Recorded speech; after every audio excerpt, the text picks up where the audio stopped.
हज के लिए तो हमारा एहसासात होते हैं कि हम पहले ही मुसलमान बनना शुरू हो जाते हैं।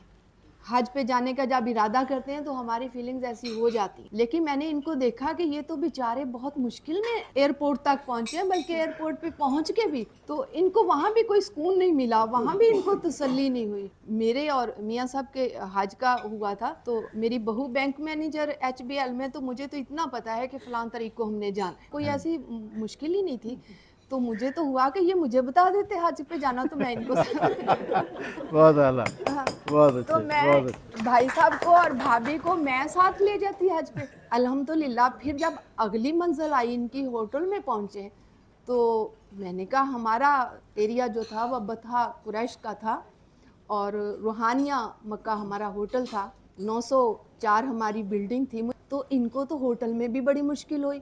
इन्होंने तो पूरे हवासे खमसा के साथ